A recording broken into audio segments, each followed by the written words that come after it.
Tuesday. It is the second day into the month of September 2020. The month has just begun. The month is still brand new, and all what we can say is happy new month. Well, we do expect lots of things to happen this month, as majority of us will be celebrating our birthdays. And however, lots of things are happening in this country, and it's our primary job to always come here and help you or help us scrutinize those big stories, as I do welcome you to the biggest show on the land. And I'm talking about the first show that happens 5 days a week, Monday to Friday, 7 to 9 a.m. However, Latifah and myself do exit for the face-to-face with Kazibe Bashir. However, yesterday was quite a good one, and lots of things did happen, as we saw Chameleon being beaten up with rubber bullets, and then we saw Noop responding to Basajja Kambwe Mivule, and then lots of other things did happen, and now we are going to be talking about those big stories. And the President of Uganda, John Yoweri Kaguta Museveni, met with the task force, COVID-19 task force, together with the scientists that have helped so much in the combating COVID-19 in the country. My name is Simon Chris Makanga, as I do welcome you on board for those that are streaming live on Facebook and those that are watching live at home. However, you can share on your social media platforms and also tag us at Simon Chris Makanga for both Facebook and Twitter. I'm not doing this show alone either. Mores with. Well, salam kwenu, naitwa Latifah Hamid kama kila siku. Na leo nimekuja kwenye studios kuambia mambo mengi sana ambayo yamefanyikana toka jana mpaka leo. Si unaona, tukiwa tunakaa nyumbani, tunafikiria siku zapita tu. Every day is just a day that goes by. That one thing that tunafaa kuona, tufahamu, ni kila siku ambayo inapita, mambo nyingine mpya inafanyikana kwenye nchi yetu Uganda, na wewe lazima utataka ujue kitu gani imefanyikana. Na ndio maana mimi na Simon Chris Makanga tutakuja kwenye studios kueleza mambo gani ambayo imefanyikana, tuwasaidie kuifahamu kwa lugha ambayo ni rahisi sana kwa wewe kuifahamu. Welcome to the first show. My name is Latifah Hamid. Today being the 2nd of September 2020, we officially launch the birthday of Simon Chris Makanga. The man was born today. Are you making 30 years old, Simon Chris? 30? I'm 30 flown. How old are you? I'm a bit mid-30s. You know? Producer Husna Afet, can we have like a birthday song to launch this morning for Simon Chris's birthday, if it's possible? If it's not now, maybe we'll launch it later. But yes, I must sing that for you a birthday song before we launch this thing. And I cannot use my voice alone. I need backup. I need drums. Dr. Franklin Mondo will be joining us sooner than and he later. has a better voice than exactly. I do. So definitely he will take over that station. The two voices but will happy make my birthday, day. Simon Thank you Chris so much. Makanga, for Thank the you so years much. that you've lived till now. What is it that you have learned? And what is it that you don't regret doing in your... How old are you? I'm making 32. See, I said, he looked 30 for a minute there. You know, he looks younger than his age. For the 32 years that you've been alive.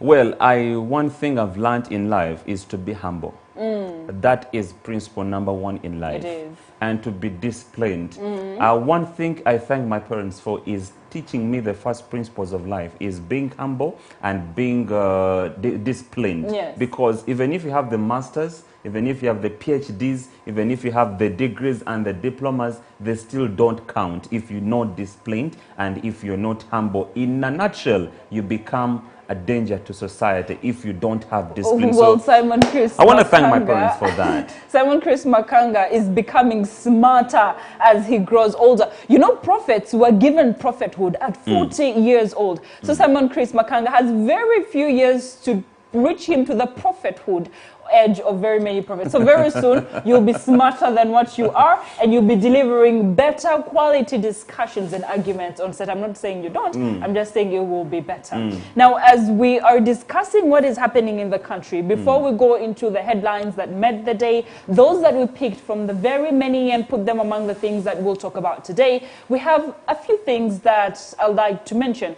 Now, one of them is that the Madivani Group have closed the Lancet lab that has 150 COVID-19 tests because they are scared that their Buganda Road building will be infested with COVID-19 if Lancet continues to check for COVID-19. Now, Simon, Chris, yesterday we discussed a little bit about the COVID-19 fee that was instated by Ministry of Health, and their fee was 240,500 Ugandan shillings. No, 245. 240, the latest I have read. Okay. Now, we need to align those numbers. Now that we are talking about it, we need to go back and align those numbers. But the last time I read, it was 240,500 Ugandan shillings. Now, when asked about it, the Ministry of Health said that whoever cannot afford to test with the Ministry of Health, go ahead and test with MBCN Lab, Lancet Lab, and Medipal Labs are some of the labs that have been cleared to test COVID-19 in the country. That only means that there's a little bit of a difference between the Ministry of Health fee and the Lancet or private medical lab fee, because theirs is 300,000 Ugandan shillings and the other side is 240,000 Ugandan shillings. So there's a little bit of a difference there, very little. But I mean, it's like telling people, if you can't afford bread, go eat cake, literally. So we have members of parliament like Luwega, Medad Luwega, Segona. the Usiro East MP. We have Johnson Muyanja, the Mukono South MP, and very many other members of parliament who have come up to defend Ugandans and say this is wrong. They condemned it. They condemn the money that has been put up. But the Ministry of Health came up to defend themselves, and they said, oh, I sent it was a deo, because if Latifah Hamid pays that money, the rest of it that stays, we're going to buy more test kits because the Ugandans who cannot afford to pay that amount to check for COVID-19. Like I told you, Latifah, and everybody watching the show, it is not a bad idea. The truth is, it's not a bad idea. But what makes Ugandans angry is that a lot of money was donated. Exactly. A lot of money was contributed. Exactly. A lot of money was given in good faith by Ugandans in the country and abroad. Companies contributed money to the extent that employees were cut off. We have several of them that have cut off employees after donating money to the task force. And then it is now 5 months, close to 6 months. We have not received any accountability for that money. So it's so angering, to be honest. It's very angering. And then here you come in subjecting us to a certain fee that is equivalent to what they've been purchasing the testing kits. Had they reduced that money to a standard fee that can be afforded by any Ugandan, that would be understandable. Chris, first take your phone, because my smaller phone is not with me. I don't know where I put it. Can you take your phone and calculate for us what is $65 times 3,500? It is 245. It is 245. Yes. And they have just cut 500 from that fee to make sure that they're checking COVID-19 at 240,500. So they're literally checking with the fee that is used to buy the okay. So whatever they're doing, according to me, it's going to draw a line between the rich and the poor. So what happens to Omuntu wa wansi who cannot afford 240? It's salary for it's 2 months salary for some people, by the way. Do you know why I'm laughing? Yesterday, I called you last night, and I was scared that I would have contracted COVID-19 because I have allergies, I have sinuses as a person, and I had an allergic reaction to something that happened in the house. And then nowadays, because of the COVID-19 infection or pandemic, whenever you get flu and you're sneezing, you feel like, I am sick, I am not going to be okay, I am going to die. And then in my head, I'm like, how much money do I have in my account? 200. Will I be able to pay the 240,000? I'm telling you, then if a person like you can think that way, what will happen? Okay, not everybody is going to afford that 240. The truth is, what we need, let's have the accountability brought on the table that according to the money that was contributed, this is what we had and this is what we have used so far, and we need this amount of money to purchase the test kits. However, we need test kits, okay? And the only way maybe to raise that money is subjecting Ugandans to a 240 Ugandan shillings that not all Ugandans can afford. Chekisingo kunyiza bana Uganda. Let the Minister of Health, okay? But they let them consult, okay? Let them not bring ideas that are not well thought about. But let ideas that are going to fit for everybody. Uganda yafefenna. Uganda si abalondemu. Uganda belongs to all of us. Whether you're a low-income earner, whether you earn a lot of money, you still belong to Uganda. So let them not assume that Uganda belongs to only those that can afford the 240. Well, Mauli De Simon Chris Makanga on that topic, very request. Passionate about what is going on with the 240,000 Ugandan shillings. And we are also asking the Ministry of Health to work on that amount and see that they have 2 amounts for people. Because if they don't, we're going to have a lot more cases of COVID-19. We have reached the 3,000 mark as Uganda of COVID-19 cases. Counting. And if we are not testing people because they cannot afford the fee, we are looking at a bigger number of COVID-19 cases. I want to do research and find out and how many countries. Please go ahead. How many countries? I don't know if our producer can help us find out the results. How many countries are charging their citizens to do COVID-19 tests? I want to find out that. However, one thing I want, there's some bit of leverage that they said, according to the permanent secretary in the Ministry of Health, Honorable Diana Twine, yavuddeyo n'agamba nti bw'oba owulira ng'odeveloping the signs and symptoms, they will do a test for free. Yes. I want to applaud that for that. At least there's that bit of leverage. Naye we kirumira nti bantu bangi bandyetaaza okukola tests ezo. Naye sente, it's extremely high. But the problem, like we said yesterday, Simon Chris, is also that we have done too many tests for people. See, the Ministry of Health explained that out of the 300,000 tests that was done by the Ministry of Health, only 1% was found positive with COVID-19. I mean, that only means that they wasted all that test on people who are negative and only 1% was found positive. So we have to understand them when they say, unless you have the signs and symptoms of COVID-19 non-denial, then you can come and test, because we're trying to save the country a lot of money that has been used and wasted, so to say. Maybe what they need to do, or what they opt to do, is do civic education. Because a few people hardly know much information about the signs and symptoms. Maybe we can help them pass on the information on what are the signs and symptoms. Cough is one of them. Yes, cough. Flu is the other. High temperature. Yes. And then body pain, sour throat. Yes. So when you develop those signs. And then the ones that are not so popular are the discoloration of your nails. Yes. And then the lack of taste and smell. It's also one of the causes. Of course, I didn't have all those. I just had a simple flu and I panicked. Now, pushing us to our main topic of concern headline right here about what the president talked about is, before we actually go there, oh my God, before we go there, I would like to tell our viewers that the body of Amira Alwi, the daughter to Hassan Alwi Sr., has finally been found and can be put to rest. Because when Hassan Alwi was saved from that accident, the only body that was got out was Super Shakira, his wife, and he was so sad about it, but he refused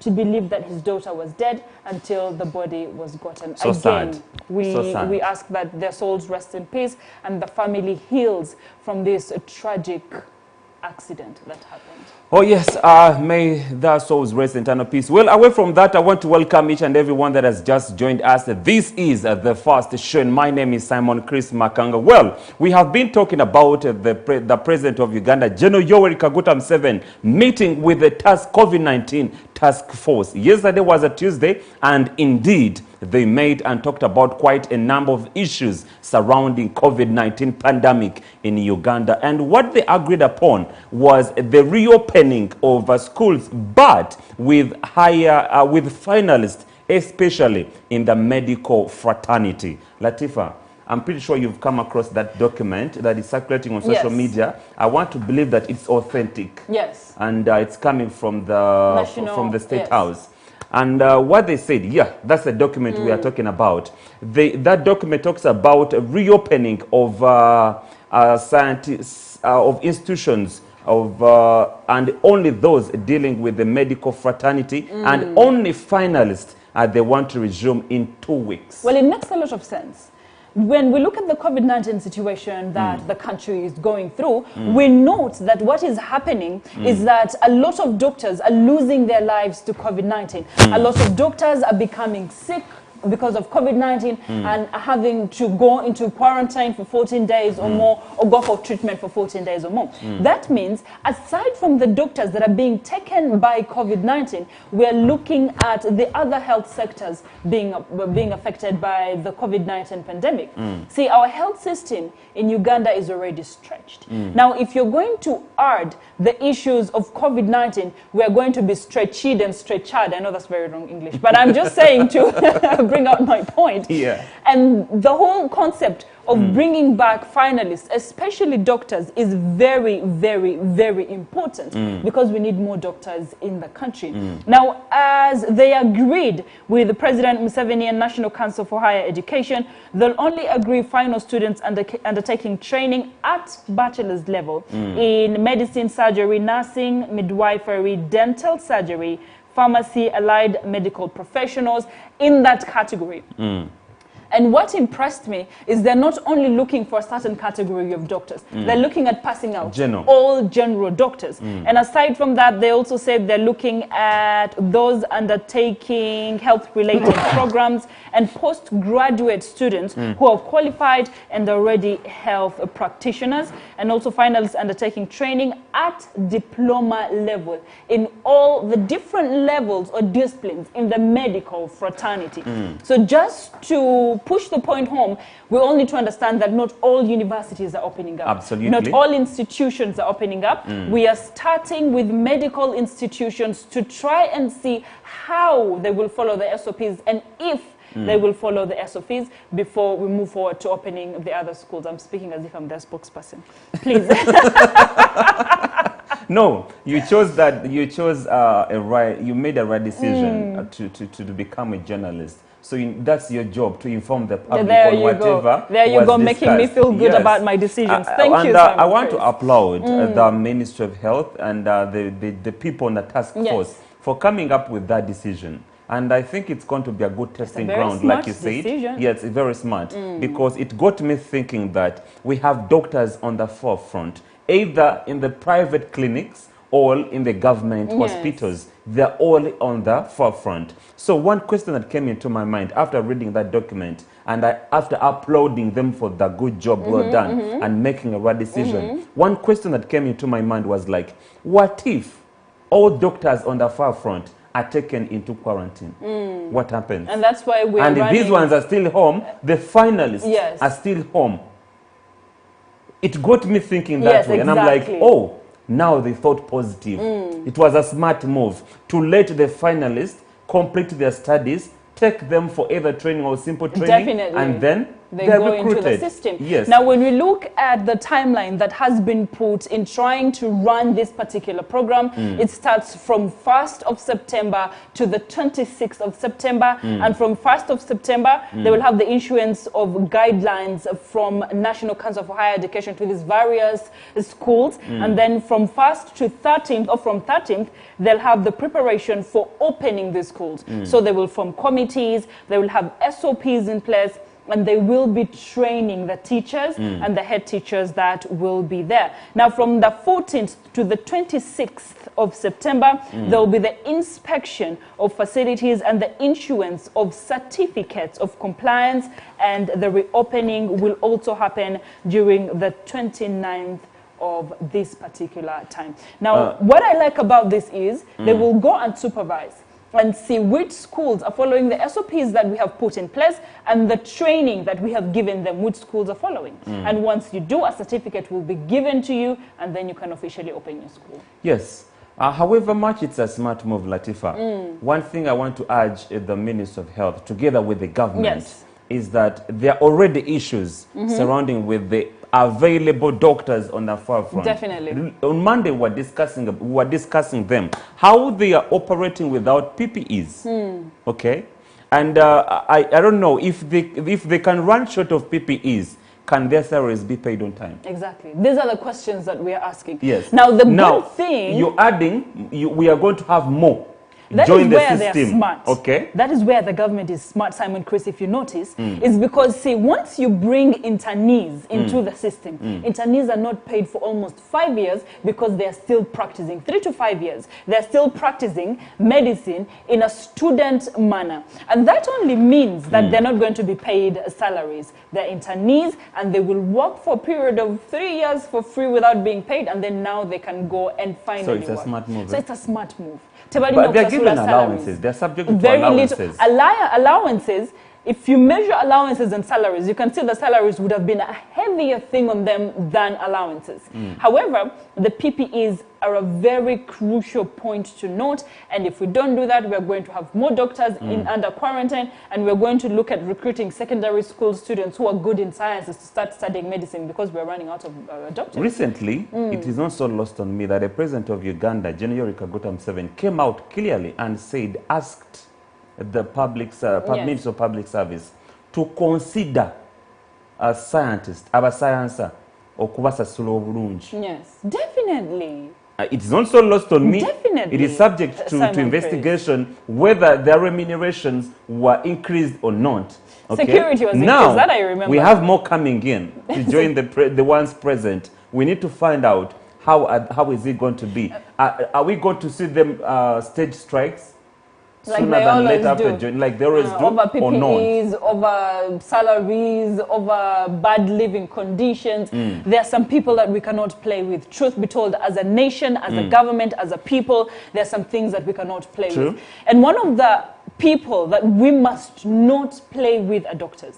They're very important to the country of Uganda, and that brings us to a position whereby we need to make them comfortable, where they're staying should be comfortable, their salaries should be comfortable, and their working years should be in a comfortable position. Absolutely. Because Simon Chris, aside from them, of course, the security agencies are supposed to be paid very well, because if you're not paying a security agency, he will not do his job like he ought to do. He will do it under the pretext and covering of bribery, and that means he will not be free and fair. Now, those issues the government needs to look at as they're pushing out these students to go and work and treat us against COVID-19. Absolutely. Well, still talking about the meeting that was held yesterday with the President of Uganda and the COVID-19 task team. In their discussion, President Wegwanga yavuddeyo n'abakuutira okugenda okutunuulira sectors omuli airport, tourism,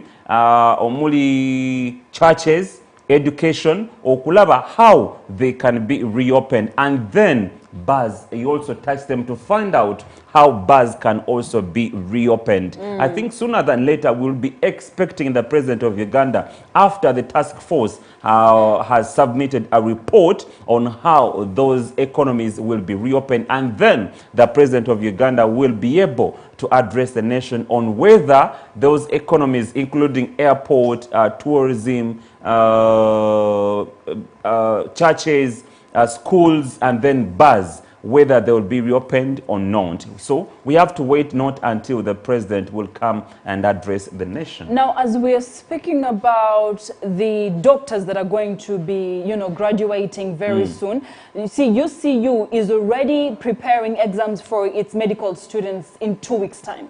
They're saying, we know we have equipped our students really well, and we have taught them, and we've had online classes with them, and they will be ready for exams in 2 weeks. Now, that only means that it's setting an example and a competition for the other universities to see that their students come out at the same time or almost equally with the UCU students. But my question is, are these guys ready? Medicine as a course itself is not the easiest to do. Although they are finalists and they have done all the things that the medical students are supposed to do, will they be ready in 2 weeks though? Oh, I think getting them together is not a big deal. 2 weeks is enough for them to prepare. It's really not about getting them together, but you've been home for all this time. The exams that are going to be set, Ugandan exams, it's oral, it's written. Wait a minute. Are they getting back in 2 weeks, or they're going to do exams in 2 weeks? They're supposed to get back in 2 weeks. Yes. But UCU says their students are ready to do exams in 2 weeks. That's where they are on their stand against the doctors also not coming so back lost to on me school. that UC has been conducting lessons Online classes, yes, and so that's why they're saying yes, I think they are ready. the If students they've in been 2 weeks. conducting lessons or classes online, I think they'll be ready in 2 Well, weeks. as long as the doctors don't have to go back and, you know, having to fail their exams and then having to repeat, because we are trying to push them out. We are not trying to fail them. Now, speaking of doctors, the IHK woman who was murdered by her husband, Violet Kakai, who was murdered by her husband on the 1st of August, 2020, not so long ago, especially in the COVID-19 situation that has just happened. And we're looking at domestic violence cases going very high, skyrocketing. We have this woman who was axed on the head by her husband called Siminyu. Now, the court has come to say that they're giving him 17 years in prison for murdering his wife. Now, Shiminyi, he says that he pleaded guilty for murdering his wife, and he says what happened was he was suspecting his wife to be in an extramarital affair. Now, that day, the alleged boyfriend of Kakai brought her home, and this man was so mad that he got the axe and wanted to hit the boyfriend, but Kakai came in the middle and she was hit instead. Now she died, and then Shiminyu ran to Isinjiro where he hid until he was got Chimanya. He hid until he was got 2 weeks after the incident. 17 years, is it enough? Depending, you know, they say once you plead guilty, then there's some bit of leverage onto your sentence, and that means you've accepted and admitted. So if I stood up right now and stabbed you, Simon Chris Makanga, and went to police and reported myself and said, I stabbed Simon Chris Makanga during our show, and it's because he got me emotional and mad, does that mean that my sentence ought to be reduced? It will not be as equivalent, according to court rulings. It may not be as equivalent if only found guilty by evidence. Okay, if you plead guilty, there's that bit of leverage according to court rulings. However, he was sentenced to 17 years, but he can appeal in 14 days. And maybe what I want to deviate a little bit from what exactly happened and maybe discuss realities about life that triggered to the axing of Kakai. Yes. We know that depression is one of the most depression has killed more people. So we're using the argument of mental disability. Exactly. Here. Not he was mentally sober. Shimanya was mentally sober. By the time, but now I'm talking about a depression. That guy, Shimanya, must have been depression. We are now discussing realities that made... Those are not realities. Can we not allege, as we are discussing this case, of a woman who had 3 kids, a very young one who had a future in being a nurse in a very big hospital, according and she was building her future. According Can we to not his allege? Statement, according to his statement, and I'm basing on his statements that he made, because police did investigations, they took him to his home where it is believed that the murder took place. And even that gentleman, Sebufu, that is being accused, was also present. So Shimanya was like, he assumed that his wife, the late, had an affair with the so-called Sebufu, the man that was alleged to be in a relationship with the wife. So this is where I'm deriving my discussion from, that depression, that man, before he made that decision that I'm going to stab my wife, he might have been depressed. And that's why I'm saying it is one of the depression has killed so many people compared to most of other diseases. And in this lockdown, where people have been subjected to lots of torture, domestic violence, and other vices that have been happening during the lockdown, there is need for the Ministry of Gender. Truth be told, I have not seen the Ministry of Gender come up and table remedies to depression. Okay? In this country, we can afford to have counselors. If you are depressed, where do you go? Simon Chris, I'm dragging you back to the discussion. Wait a minute. I know where you're coming from. When you're depressed, where do you go? I know where what happens when you're depressed? We have psychiatrists that are being paid for. However, in general clinics, we also have psychiatrists. Ginger Hospital had a mental institution, and you did not have to be mad to go in there and talk to a psychiatrist. You could go and talk to them. Churches have marriage counseling sections that people can go to if they decided to. But the problem with Africa is that we have a negative attitude when it comes to seeing psychiatrists and going to marriage counselors because we believe we can deal with issues on our own and we believe we are strong, just like we believed with COVID-19 that it wouldn't kill us. But Simon Chris Makanga, this woman had 3 kids. There is no guarantee that this man had evidence that this woman was cheating on him. You are my colleague. You drop me at home because you have a car. Simon, if I was cheating on my husband with you, I wouldn't let you drive me home. Not at any time, even when I expect my husband not to be there, because it's risky. I have kids at home and I'm at a situation whereby I'm cheating on my husband. I wouldn't let it happen. Why I'm passionate about this particular hate crime and domestic violence is because ever since COVID-19 has started, we have seen a hike in domestic violence cases. Putting it on depression is letting them get away with it. Everybody should pay a price for their choices. Simon Chris. This woman who had... Now, when we look at what the magistrate said, she said that I am giving him 17 years because he has 3 children to raise. I'm saying this with a lot of pain and emotion from my side. And he looks like someone who is guilty, who is apologetic, and who is willing to change. Now, I don't disregard the fact that the magistrate knows what she's doing, okay? She has, you know, judged cases like this, and she knows who is who and who can change. Siminyo had a family, right? Kakai had a family. Why don't they take care of the children as he spends the years he deserves in jail? Regardless of how jealous you are, do not go to the extent of raising your hands against your wife. Raising your hands against the alleged partner, you have no right, you will go to jail. Did he not think about that when he was axing that woman down, whether it was a mistake or not? What I was saying, Latifah, is that we have people dying internally. Okay?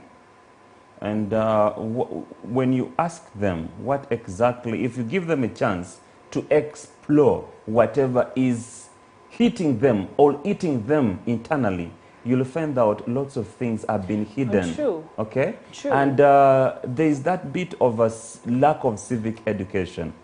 I'm telling you the realities that happen downtown. Muntu wa wansi. Nti omuntu asirikire chintu kumutima. Ngatamanyi wainza genda kubuulira muntu. Okay? In countries that are developed, when someone is depressed, there's a way they can deal with that. Government has put institutions that deal with that. Nti bw'obanga ina you are subject to domestic violence or ofunye olina obuzibu mu maka olina obutakkaanya, there's where you can go. But in this era, buli muntu agala kyemalira. Because there's no civic education in regards to that. People want to do things according to the way they feel like. Oyo mukyala teyandifudde singa waliwo that civic education inti omuntu bw'olaba you have marital misunderstandings or marital misunderstandings, where do you go? As a man, you feel like maybe things are not going on right. Where do you go? How do you deal with that? If you don't take that route, we are going to see quite a number of domestic violences being numbers raising up every single day, and no wonder cases of domestic violence are rising in Uganda, especially in this COVID-19 pandemic. Kwa watu ambayo wanatuangalia saizi, mambo ambayo yamefanyikana kwa Kakai si ni mambo kidogo. Ameuliwa na mume wake kwa ajili mume wake alikuwa nadhani eti she was cheating on him. Kwa wewe ambaye umekaa nyumbani saizi na mume wako anakupiga, kwa wewe ambaye unaona neighbor wako yuapigwa na mume wake, usikae basi. Nenda washtaki polisi ambayo iko karibu kwako. Nenda waambie nimekaa lakini neighbor wangu yuapigwa. Nimekaa lakini mume wangu ananipiga, unampenda sana, anakuletea pesa nyumbani, analisha watoto wako, lakini ukikufa nani atalea watoto wako? Ukikufa nani atakuwepo kuprotect your kids? Sasa nawaomba kwa hisani yenu, mkiwa mnaona anything like that happening, uwe mwanamume uwe mwanamke, kwa hisani yenu mwende kwenye polisi, mshtaki these issues and don't be afraid to stand up. And that's exactly what I am saying. 17 years is good enough, even when I feel like he deserves worse. 17 years is good enough to start with, and it will show the other perpetrators who feel like they can use force, and they can use the axe, and they can use the knife or the gun. We've seen that happen to solve issues of domestic violence at home. Well, away from that, let's dive into another story that made rounds of headlines yesterday. And olunaku olw'eggulo omuyimbi amanyiddwa nga Chameleone era nga yeegwanyiza H4 Chowa Lord Mayor wano mu Kampala yakubiddwa rubber bullets wamu ne tear gas olunaku lw'eggulo bwe yabadde agezaako okulaunchinga command center wagenda okuba nga aconductingira campaign ze wamu n'okutongooza ttiimu gy'ayagala okukola nayo mu kiseera kino ekya campaign. Poliisi yavuddeyo ne bakubamu omukka ogubalagala wamu ne rubber bullets era nga Chameleone yavuddewo n'ekisago ku kugulu kwe okwa kono. Era we twogerera poliisi yavuddeyo n'ekakasa ebyabadde olunaku lw'eggulo naye nga yo egamba nti olukuŋŋaana olwo terwabadde mu mateeka era nga lwabadde luviolatinga SOPs eza Ministry of Health. Let's look at the footage and then we'll be back to discuss more on that story.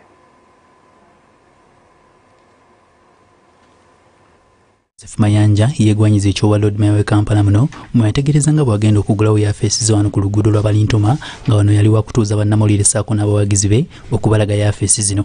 Bino bibadde byakuba olunaku lw'olwaleero wabula bigudde butaka oluvannyuma lwa poliisi okuyungula abampi n'abawanvu ku yafeesi zino nga bano bagamba nti mwami Mayanja ne banne tebajja kugoberera mitendera gy'ateebwawo ekitongole ky'ebyobulamu wabula nga bano babiwakanyizza. Eriko abantu 38 era ebifo ebiriwo wano biri ebifo 138 seats.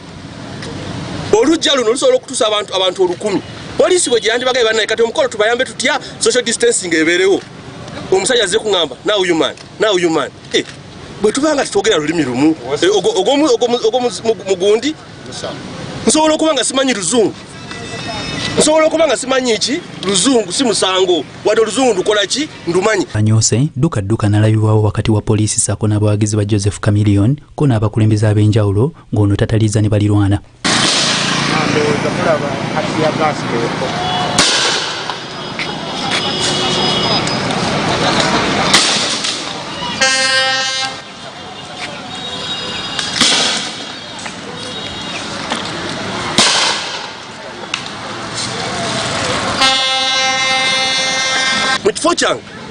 I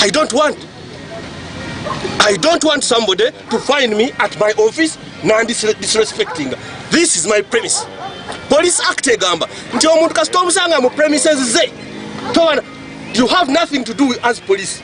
Era kye bandize mu office yange ne bangamba wayi abantu bano nga tuli concerned bangi tukoze tutya. Wedda bino bigenda mu maaso bonga ababoodabooda bazibonga okufa nga bo era nga bwe bajja okulwanirira omuntu waabwe wabula nga ne poliisi ekola gwa kubongera mu mukka gubalagala.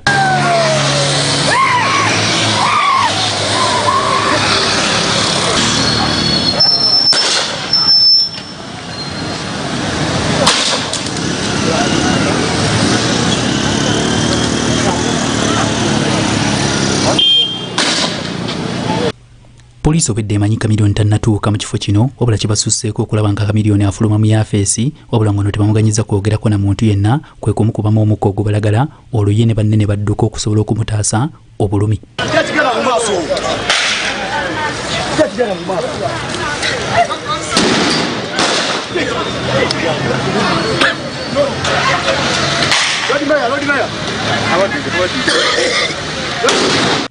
Waisembale bano ne batuuza olukuŋŋaana lwa bannamawulire mu buvumu obw'enjawulo olwo omuleere ne gufuuyibwa ng'akabonero akalaga nti Chameleone waali.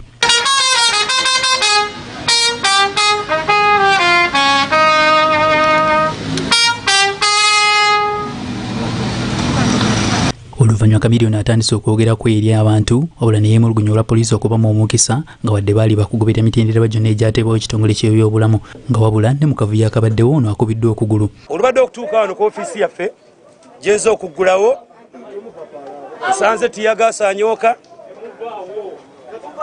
Era nga ne wenjogera nze kenyini nyini nkubidwa raba bullet eyo gyolaba kale nenfuna okwemulugunya kungi nnyo eri abakuuma eddembe nti tebalikuumye olwaleero. Wabula obwedda bino bigenda mu maaso nga buli omu amaaso agolekesa poliisi olw'okutya ekinaddirira. Bino nga bikyagenda mu maaso, poliisi ebukubyemu tiya gas olwo buli omu n'abuna emiwabo ng'anoonya wadda ng'eno poliisi bweyongera okubongeramu omukka ogubalagala.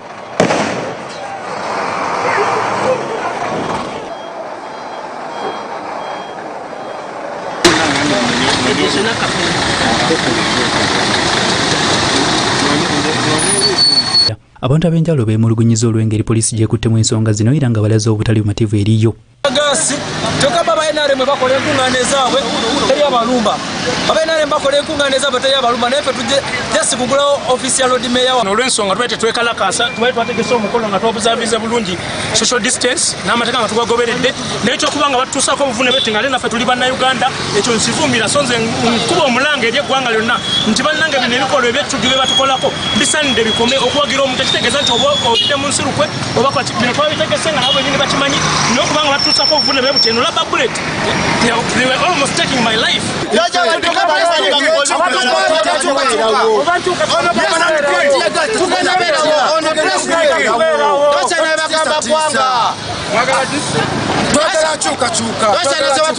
Poliisi etandise omuyiggo gw'okunoonya kamiliyoni wabula nga buteerere era neeyongera okuyungula abampi n'abawanvu. Oluvannyuma lw'omuyiggo bagobye buli omu mu kifo kino ku mpaka nga muno batwaliddemu n'omutegesi w'olukuŋŋaana luno gwe batwalidde Kabangali wakati mu kulwanagana okw'amaanyi.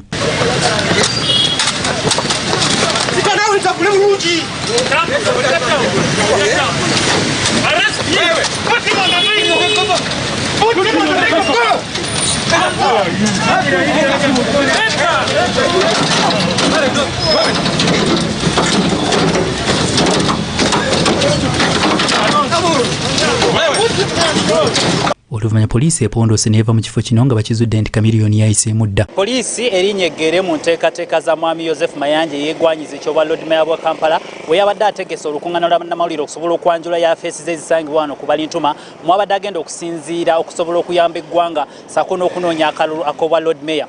Abampi n'abawanvu bayimbuddwa era amasasi gavuze tiyagasa anyoose ssaako n'edduka abaddewo nga abantu abasinga bagezaako okulaba nti beewala tiyagasa ono ssaako n'entiisa ebadde mu kitundu kino. Nze Sekiwunga Hasif ku lwa STV Select ey'enjawulo.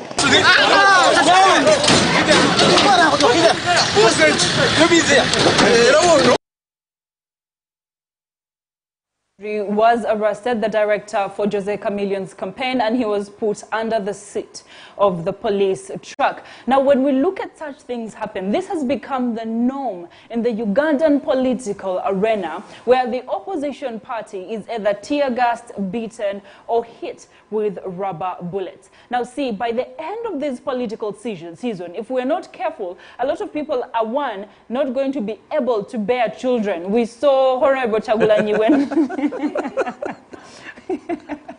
I beg your pardon? A lot of people are not going to be able to bear children. Because we remember Honorable Chagulanyi when he was being pulled out of the ceiling in Arua. They didn't hold any other place but his baby-making machine. How about the Lord Mayor? And then we know that the Lord Mayor also went through the same issue. And some people see... So is it a norm? Is it a new norm? I mean, this is what is happening in the political arena in the country, Simon Chris. Katigogambo, why? Let me weigh between not giving birth to children and being the president of Uganda. Which one do I want so much? So you make a decision and then you make your pick. And people are going to end up being crippled, and we're going to have crippled members of parliament because some of them are going to win. Whether they're NUP or FDC, some of them are going to win. But what if Chameleon had become crippled after that bullet hit him on the leg? Now, there are some things that we need to look at and agree as members of parliament and as the police as well, because I don't know who is right and who is not. But when we look at the Patrick Onyango's response to what happened, now let me read it. Patrick Onyango says their National Unity Platform had organized to open their offices around Balintuma Road in Old Kampala. Now, they had erected 9 tents and mobilized people to attend in large numbers. Apparently, they had also organized a brass band to lead them from Namirembe to the venue. Now, Onyango says there was no social distancing, there were very few masks, and there was a lot of chaos. Now, he says when he came to them and spoke to them, that is his side of the story. Remember, there are two sides of the coin. When he approached them to tell them, guys, can we not have this procession happening? Because if it's happening, can we have very few people? But I'm saying 9/10. If you're expecting few people, why are there 9/10? And then you're planning to have a brass band. Why are you having a brass band in the COVID-19 situation? Now, he says that he talked to them, but they attacked him. See, the truth between these two statements is a bit confusing because Chameleon says he had very few people, he had organized, he had talked to police, and there was social distancing. And he says all he was trying to do is launch his office and launch the people who will help them in the Lord Mayor campaign. And he asks, is it a crime for me to do that? Is it a crime, Simon Chris? It's not a crime. However, I want to condemn the behavior portrayed by the border riders.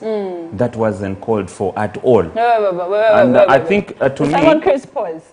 Could you repeat what you just said? I said I condemn the arrogancy portrayed by the border riders, and it wasn't called for at all. I never thought and I to would me, hear that from I'm you. pretty sure that might have provoked police. And still, I want to condemn the behaviors that were conducted by the police on scene.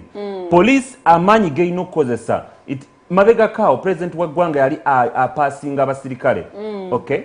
N'agamba yebaza nnyo nti kuluno bwe passinze baweza bali qualified. Balina mulimu aba PhD, mulimu aba masters, mulinamu aba bachelors, mulinamu n'aba diploma. Era n'agamba nti kuluno empisa ziyinza okukyuka. They haven't started to work. They haven't started, but I'm drawing a picture of the one that is going to bebaka isa abagenda okujoininga in especially mukasera kana kakalulu nabo abaliwo kati kitegeeza bana abaliwo kati babajja ku street bolabe enkwata gye bakutemu omwami oyo campaigning manager wa Chameleon enkwata gye bamukutemu bye bintu IGP byabadde nga avumirira Martin Okoth Ochola azagamba bobanga ogenda kola any kind of arrest introduce yourself. Okay, naye wano they do exactly the opposite. Bwaba genda okwata omuntu basooka tia gasi nodduka ne bazaako rubber bullets. But look, I want to ask a question. Recently Bobo Wine byali ava embaale almost 9 police trucks zajja zimugoberera. 9 trucks, police trucks ezo zikosa amafuta ago baga purchasing abakosa sente z'omiw'omusolo. Bullets ze bafulumya, bullets are purchased by sente z'omiw'omusolo. Tear gas they are purchased by omuntu sente z'omiw'omusolo. Kyenebuuza, can we have a police that is civilized, police that follows instructions from the IGP Martin Okoth Ochola? Police IGP agamba bobo ogenda okola arrest, go and introduce yourself. There's no need okufulumya rubber bullets. There's no need to subject people to tear gas. Why do all those things? Now the thing about, according to Jose Chameleon, agamba yali aba informing about this. That's what and when you look at the crowd, I don't think there were more than 200 people. Now when we look at police intelligence versus what is actually happening on ground, who gives this police intelligence? Nani anawambia kitu gani inakwenda kufanyikana saa ngapi? No, they were informed. No, what I'm saying is because Patrick Onyango says they got information that there was going to be a brass band. They got information that there were going to be a lot of people because there were 9 tents in that place. That's why I'm saying they need to verify if the information they got was true before they fell on ground and dispersed the crowd with tear gas and also shot bullets. This is the norm that has always been and seems like will always be in Uganda. All our Tetulina wars, right?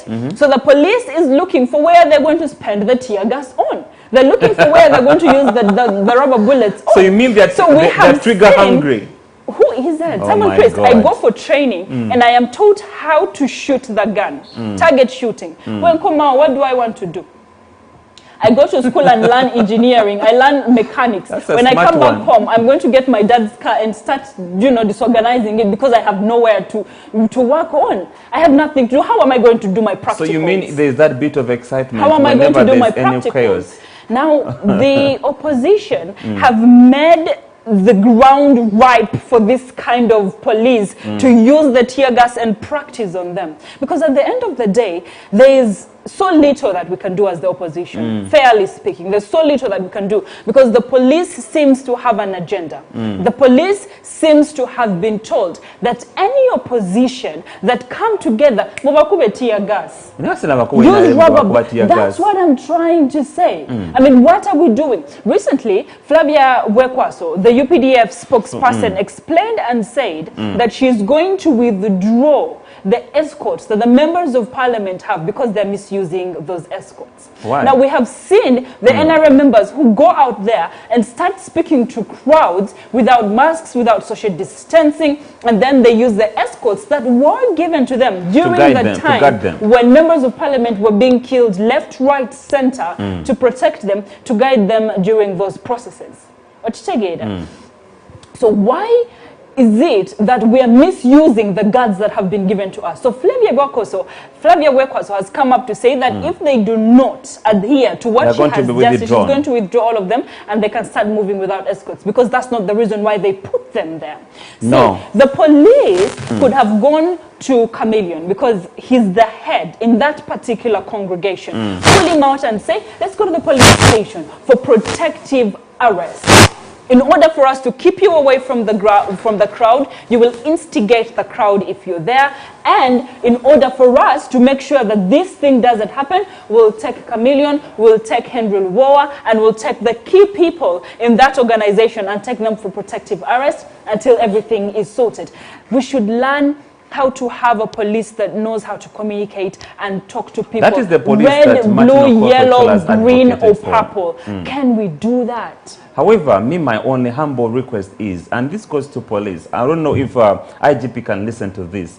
We want to see the police he thought that, or the police he dreamt about, can we see it in actions? Can we see them advocate for or push the things he has always been advocating for? The police that the IGP is talking about is the police that is well civilized. Like you said, Latifah, we expected police to go and uproot out Jose Chameleon, simple, and then take him for investigations. Yes. Ask, kubano badenga taliwo, sisubira ntolukungana rwandi baddewo. No, buli omu yandibadde adda waka. But however, omuntu yandibadde atunulira both sides of the coin. Nga yebuuza mu kino kyonna ekyabaddewo ani afunamu. Because yesterday I was speaking to Mkukunav about the Lutamaguzi scenario that happened at Nakaseke. He told me Lutamaguzi scores. So I also want to believe that in this scenario, okay, first all these ones, oh my, look at how big that Omani, that's what I'm saying. We need to use the fuel that is being given to us. Because if we don't, what else are we doing with it? We need to practice our right of arresting people. So I can see that they're arresting people.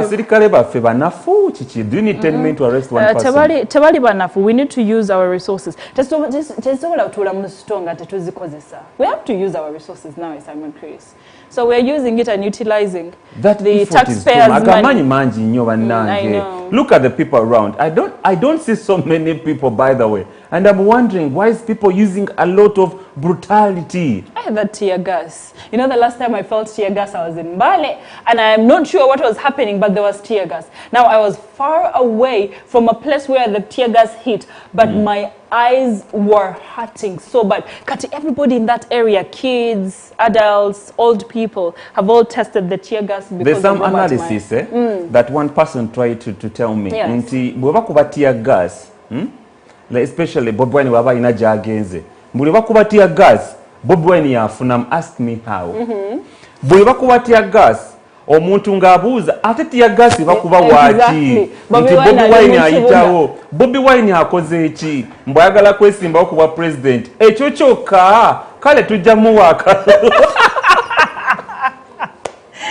However, However, now coming back to what we're discussing and the fact that this has happened, Bobby Wine says that the government has looked at different ways to stifle the opposition. Now, among the ways that have been used, he says, is the Malay Mabirizi way, because as we are speaking, Bobby Wine is being called up by the High Court in Wakiso over falsifying documents in front of an EC electoral person. Now, we saw that Bobby Wine just yesterday came up to explain himself and explain the reasons why his years were changed from 1980 to 1982, where he was rightly born, and why his name had an issue from Sentamu to Setamu, and also the fact that his academic documents are questionable. He came up to explain that during the time that he was in P6, because of financial reasons, and also because definitely he was smart, he said, Bobby Wine was transferred from P6 to P7. So he did not finish P6, but went straight to P7 and sat with the candidates in that year. Now, the teachers and the, you know, the people in that school advised his father to raise his age for at least 2 years for him to be the same age with the people who are sitting for PLE. He explained that really well, but we still hear that the Wakiso Magistrates Court has summoned him to come up and explain why those differences are there. And we also know that the parliament has come up to apologize to Bobby Wine for the little niche that was played with in his age. Bobby Wine said he went and talked to them, signed an affidavit as it is. See, what happens is, if I sat in PLE as Latifah, Hamid, Hassan, Michelle, Msolonkidi, and I want to register my national ID with Latifah Hamid, I'm supposed to go and sign an affidavit and swear to it that what I am doing is because of A, B, C, D, and I believe that I need to change it to this for it to be, for example, easy for me to go to places. This name is too long. You need to have valid reasons. You pay a certain amount of money, and then all those is changed. And Bobby Wine swore that he signed an affidavit on his age. He signed an affidavit on his academic documents, and he explained them, and he also signed an affidavit on his name. And UNEB also came up to apologize and also defend Bobby Wine. Actually, they come up to defend Bobby Wine, and they say that Bobby Wine's documents, school documents, are true, and there's nothing in it that is falsified. So I think all they want is for him to go and explain himself, and I'm not sure whether he'll go or not. I think my release is not settled. Tatude. Yagambie until I die.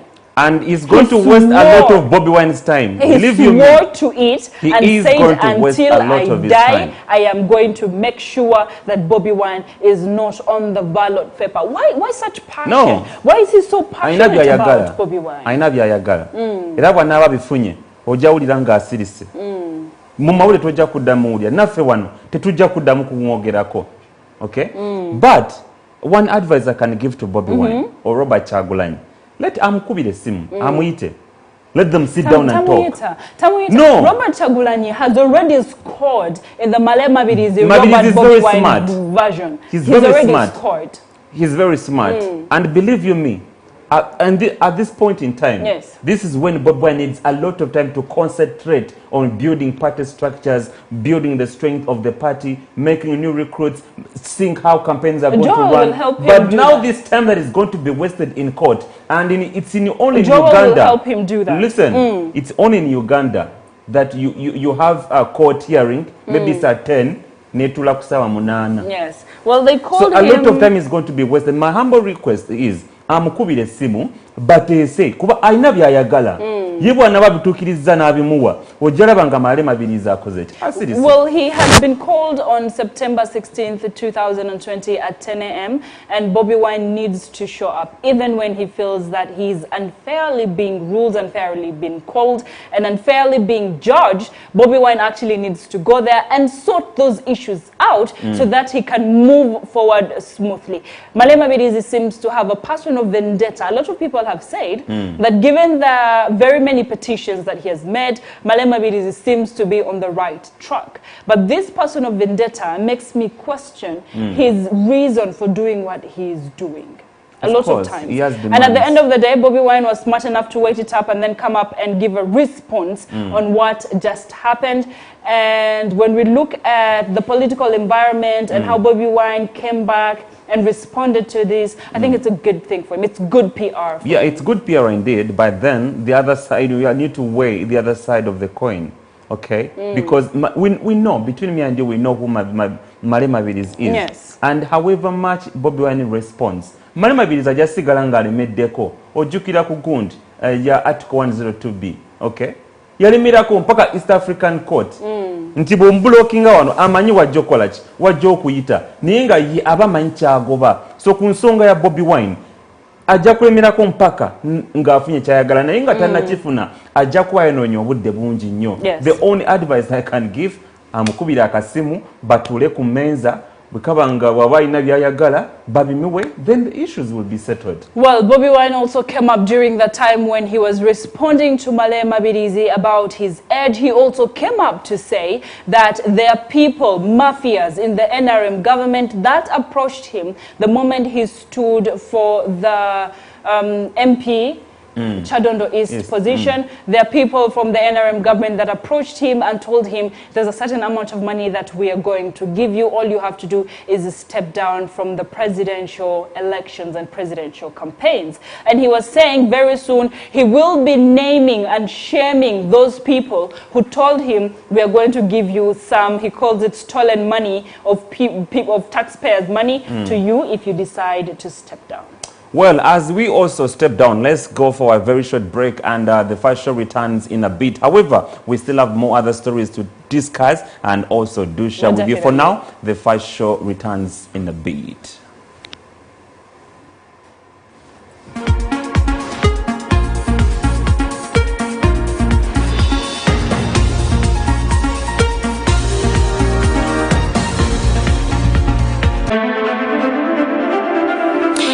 You're watching STV, select for fun.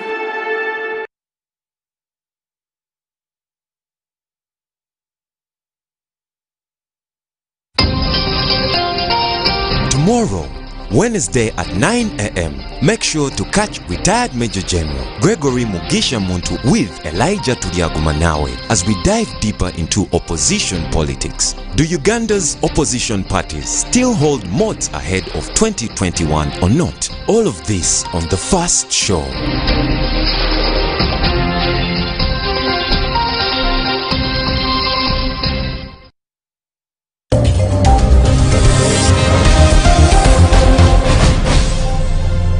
Abalamuzi babagamba if the incumbent president frustrates all democratic means to leave power, temusibayo muntu n'omu kutwiza.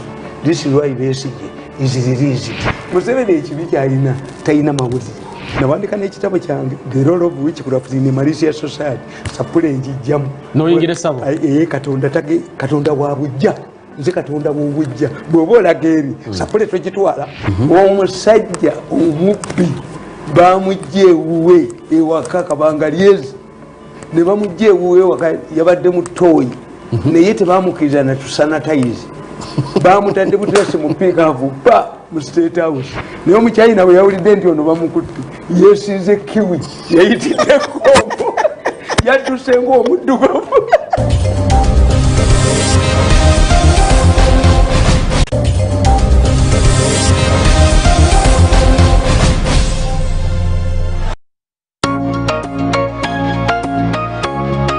Bampita Dr. Franklin Mondo Mugisha wano ku STV biri ku makyakera nange nga twogera ku nsonga ez'enjawulo engeri tusooka ezimba mu ggwanga lyaffe engeri tusooka okuzimba gye tubeera gye tuva waategedde obwavu lwa kibuluma mikwano gy'abaavu baani otambula otya osula otya okusalawo okwo okw'obulamu kutandikira ku nfunayo emikwano gy'abagagga n'abaavu tusobola ogitegeera no ku STV tugenda kwogera ku nsonga z'abaslay queen tutambula tutya kukyusa omulembe gw'abawala baffe kubanga bafuuka babuvunaanyizibwa era nga bakozi nga banoonyi ba kikumi tugenda kwogera ku bakanyama bazimba batya emibiri ye omubiri bwe gulimu ssente oba bwe bulamu bwe twetaaga omukazi tasobola kuleka musajja w'emmotoka mukaaga mbwakute akwate 6 pack amufune mubatambule naye wano ku STV Big Network. See ya.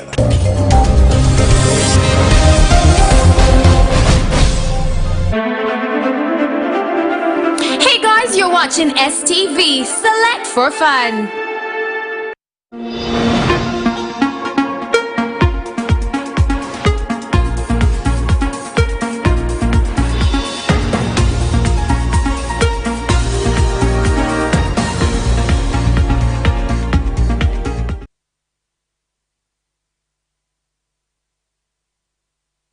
Is nothing but just me and Chris. Thank you for joining us one more time. Na washukuru sana na nafurahi sana kuwa mko na sisi kwenye first show. Now this show starts every morning 7:30 or 7 a.m. to 9 p.m. as we step out for Bashir, who is not feeling well, to take on his first. Now Bashir, we wish you a quick recovery and we hope all is well with you. Now before we go into the discussion of the money embezzled by the Danish embassy people, we're looking at the fact that now they're buying mattresses and chairs and sofa to cover up for that money that they wanted to use from the balance that was left from financial year 2019-2020. Now, before we go there, Simon, Chris, yesterday, Pastor Mbonye was being honored. Now, every 1st of September, Pastor Mbonye is honored by his people in the church, his congregation, and during the honoring, it's usually a big thing. Okay, people celebrate him, there's music, now this year he made it a bit smaller because the COVID-19 situation made him make it a bit smaller. And Pastor Mbonye said yesterday at 7 p.m. that he was going to announce who the president of Uganda come 2021 is going to be. Okay. He says he's going to prophesize it and say who the president is going to be. Now, as we get out of here, I really want to go and check out what he says or who he says the president is going to be. People have alleged that there are some prophecies that he has come true. And the prophecies like COVID-19 that he says he knew about but didn't talk about. What do you... There was a debate that got heated. Yes. I think that was last year. And Ugandans were asking that, is it high time that we considered prophets in the country? Because they've said certain things and they've come to pass. Okay. So is it high time that government considered prophets? Or are they a threat? Because they can make a statement or a prophecy that may turn out to be, but not in favor of the government. So is it high time they are considered or not? No. A government ran by religion. A kingdom ran by witchcraft or black magic is, I'm not equating the two, quote me right. It doesn't work. It never works, it never helps. Okay. Truth is, they need to be subjected to any kind of maybe investigation, because we all know that the country is run with God, and that's why we have mottos saying that for God and my country. We have national anthem starting with "O Uganda, may God uphold you." But then Pastor Mbonye, or is it a pastor or Pastor Mbonye or Prophet Mbonye, coming up with naming people who are going to be leading this country in the next term. We don't know what, like you said, Latifah. We need to find out. If we need to. What name he mentioned. I'm also eagerly want to know what the name is. Omanyi, it's crazy for him. Do you know of any prophecies he made that came to pass? I remember the monkey that was, there were two things, the monkey and the well in the US that prophesied the next president. So what they did is they gave the monkey a chatbot and it wrote the name of the next president, and that was during the time of George W. Bush, and he actually went through. Now when we look at I think it was a shark that also prophesied the next president, and it came true. I don't know how true these things are, because at the end of the day, you know, like let's say in the US, they know who is going to win. So at the end of the day, they're like, it's like betting. So if you see that Manchester United has a lot more, you know, scores than, you know, Arsenal, you're like, I'm going to bet on Manchester United because one, they have good players, two, they have more scores in this particular games, and they will win. And then they do, and then you get your money. So I think prophesizing is just like betting. It's luck, really. It's betting. It's luck. Okay. Yeah. So there's no evidence to that. There's no evidence that God is speaking to them in the middle of their anointing and telling them who the next president. That have no evidence about. Let's go back to issues that have evidence. Now, when we look at the issues that carry more evidence, the Ugandan Ugandan embassy in Denmark, diplomats have been recalled back to Uganda because of an allegation that they're going to spend the money that was left in the 2019-2020 budget.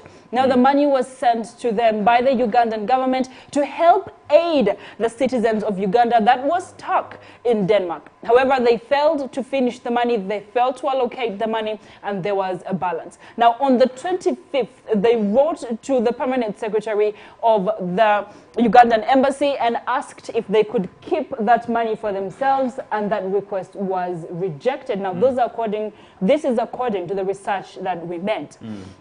Now, when this was rejected, they went ahead to apparently hold a Zoom meeting where they discussed a number of issues. And among the issues that was discussed was for the employees or employers of that particular station that were in the Zoom meeting to earn 11.4 million for the upper section of the embassy, employees, and then 8 million for the lower section of the employees. Now, that Zoom meeting leaked and they have been recalled for investigation. Let's have a look at what exactly happened and then we'll be right back.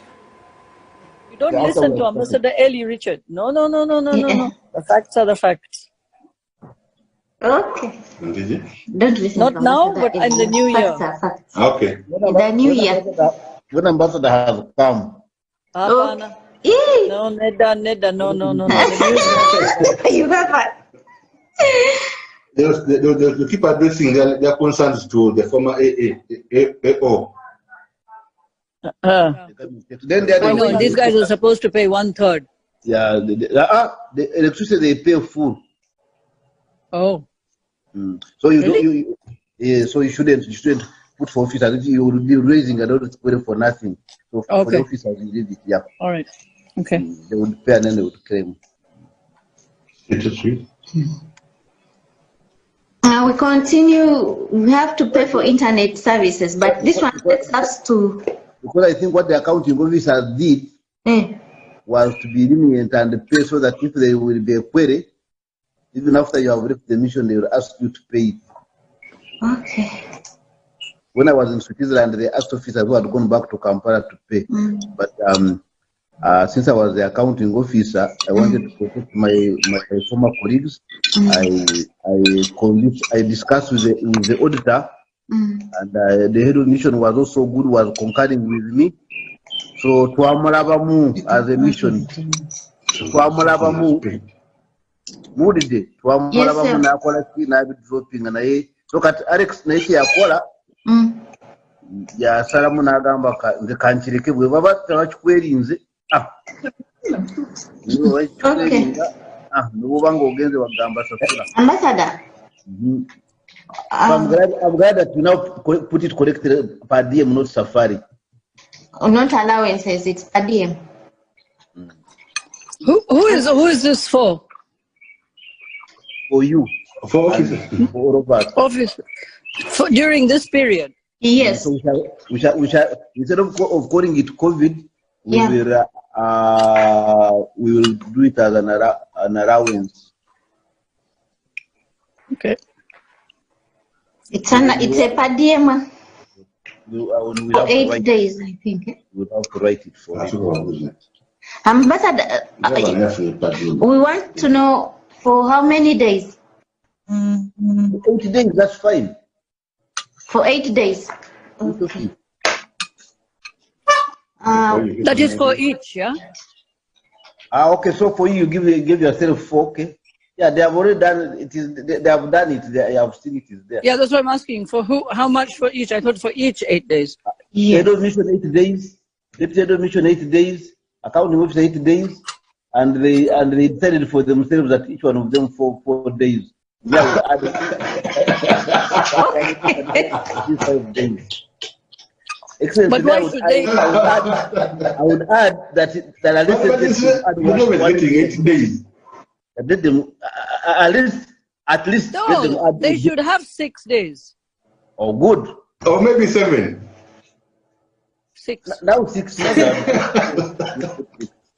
Not 67. Okay, 6 days. If he's getting more than us. But the driver is earning more than us. Hey. And 350. Yeah, but you're earning more money. 360. Okay. Then You are the ones who put it. AOB. Yeah, AOB. AOB, I again repeat, if there are any residual balances in the line items, Ambassador Eli and Richard, I think you, and with Alex, make sure that whatever there is, you see how to transfer. I have talked to missions abroad, in different missions. We agreed with Alex yesterday. One thing. No, just so we share with these two people that whatever there are in the other line items, balances, find a way to utilize the funds. There's something I want to share with, and because now, and not to discuss with the local staff. Please do not discuss this with those other home-based Mugishas and SOs and local staff, please. We will not. Ambassador, we had forgotten one thing. There's one thing that I'm going to do, because it will come and you'll see it, and for that matter, you'll ensure that to cover that, all of you will be involved, because that's the only way we can safeguard ourselves. Because if you are all not in, then tomorrow one of you can jump out and then you create problems for us. Now, Excellence, I want to be with that Excellence as I talk. Excellence. Yeah. You see, as you see, we are going to have jumbled accounts. So they've had no accountant and off record. And off record. Okay. And so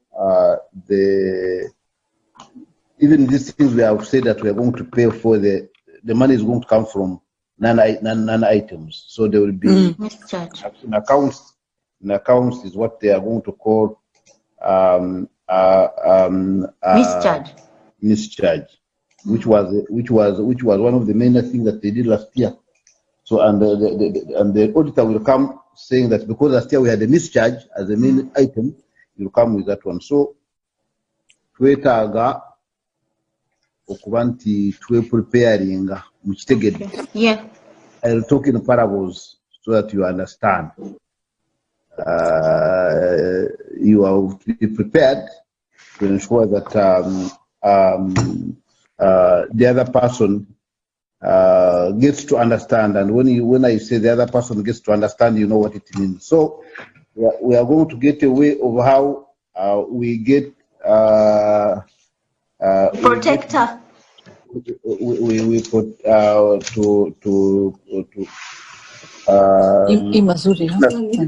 we did that's how so we will get some few days which we will share.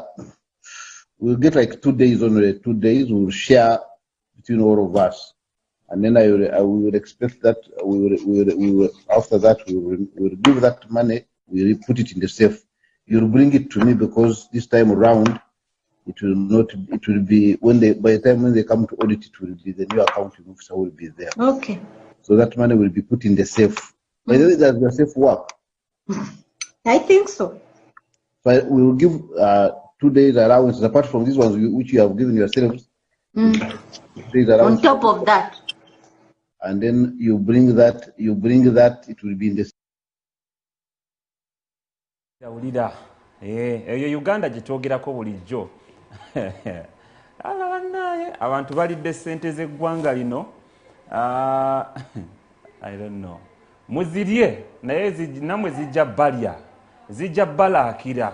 Bwe betwogerako enguzi bwe bulwadde obusinga okuluma ensi yattu Uganda. Weewuliddeko engeri gye badde bazeegabanyaamu. Latifah, I was listening to it and feeling sorry for myself as a Ugandan, feeling sorry for myself as a journalist, and I imagine tubeera no bekaseera tono n'amalusu gaffe twogera ku corruption abasajja abali eri bawuuta ensimbi. Now, when we hear the voice that were in that background, okay? Talking Namisha parables. Madivani, I'm sorry, talking what? They were talking parables. We had 785, and then they come back to what? $4,000 US, and then they come back to what? 40 million, and then they go up to, no, don't make it 6 days, make it 7 days. However, in the background, we hear Nimisha's voice, and that is the ambassador of Uganda to Denmark. And then we hear Eli Kamahunje, his voice as the deputy of ambassador of Uganda to Denmark, speaking and trying to tell these people that there is money that has been left. We shouldn't take it back because those people earn higher than us. And we're going to divide this money, but don't tell the other people, the lower people. Apparently, that is Nimisha's voice saying, don't tell the other lower people.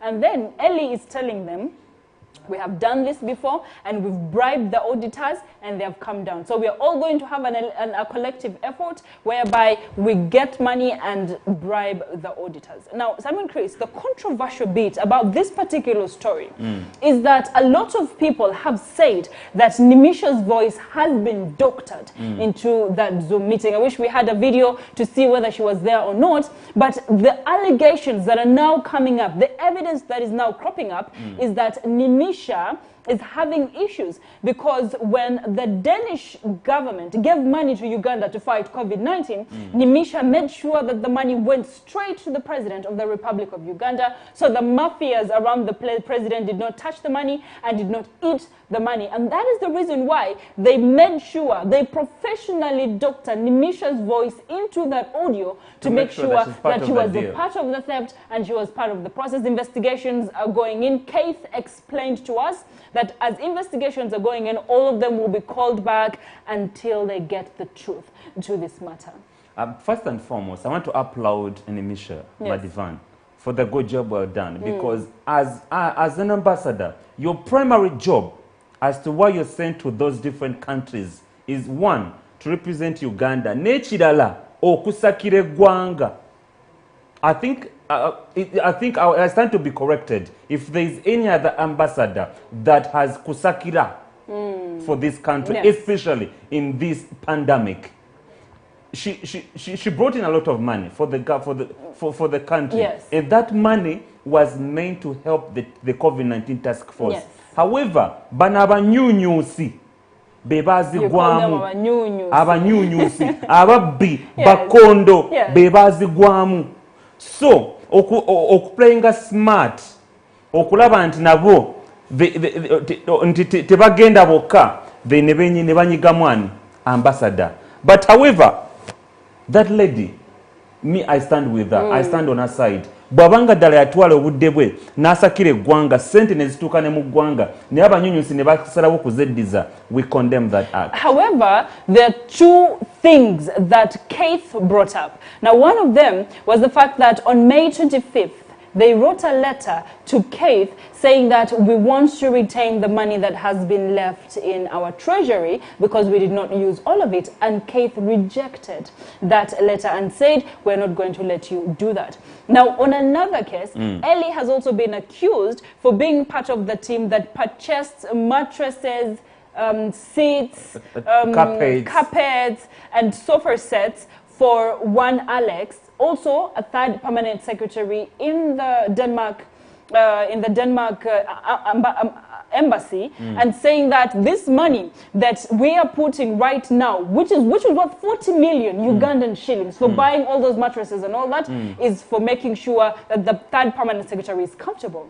Now, when those products were brought into the third permanent secretary's home, he used the return policy to take them back to the sellers, to where he bought them. Now, he took back the products and then the money was transferred to his personal account and not the embassy account. Now, we're not saying that this plot did not happen.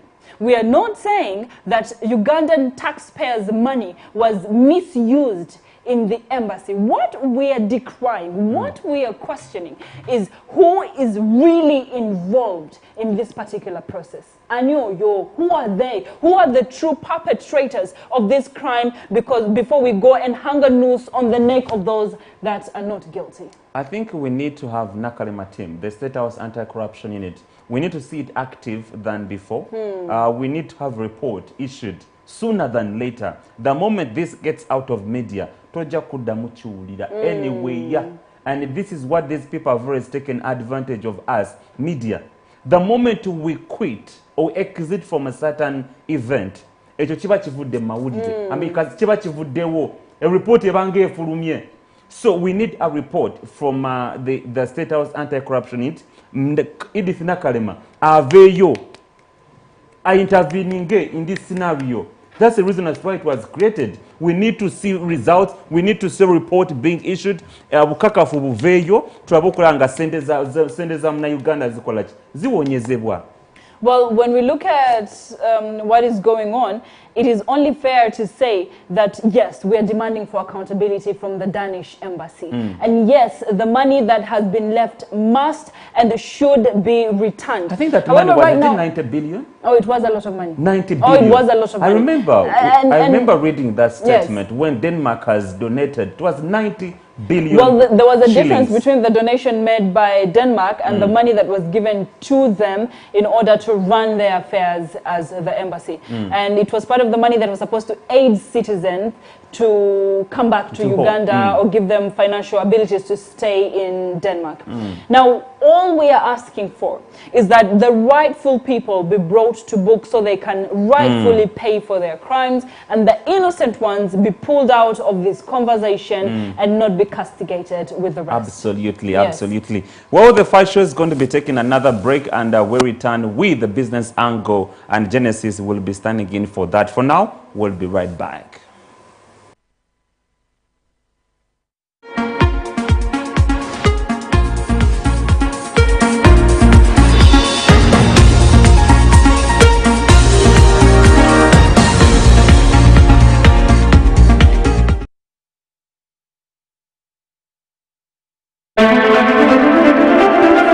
Hey guys, you're watching STV. Select for fun.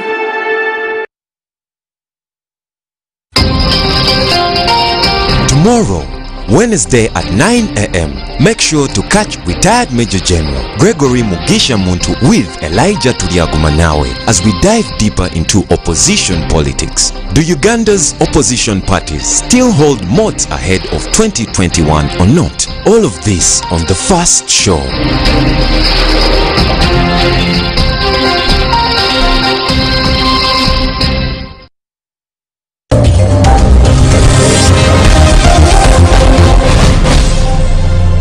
Abalamuzi babagamba nti if the incumbent president frustrates all democratic means to leave power, temusibayo muntu n'omu kutwiza. This is why Besigye is released. Museveni ekibi kyalina talina mawulire. Nawandika n'ekitabo kyange the role of which could have been malicious society sapule njijjamu noyingire sabo katonda wa bujja nze katonda w'obujja bw'oba olaga eri sapule togitwala. Omusajja omubbi bamujja ewuwe ewaka kabanga lyezi ne bamujja ewuwe ewaka yabadde mu ttooyi naye tebamukiriza na tusanitize bamutadde buteesi mu piikaavu pa mu state house naye omukyayina bwe yawulidde nti ono bamukutte yeesize kiwi yayitiddeko yadduse ng'omuddugavu.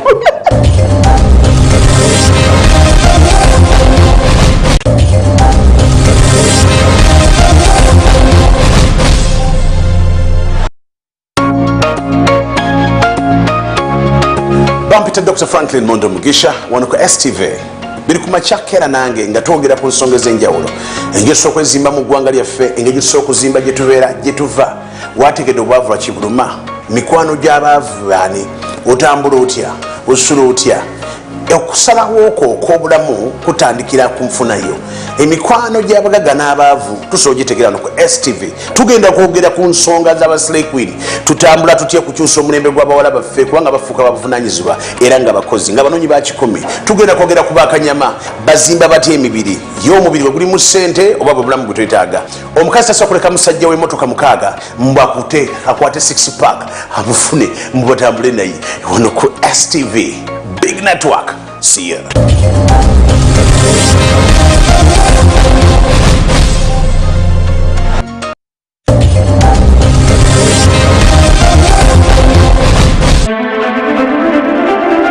Hey guys, you're watching STV. Select for fun.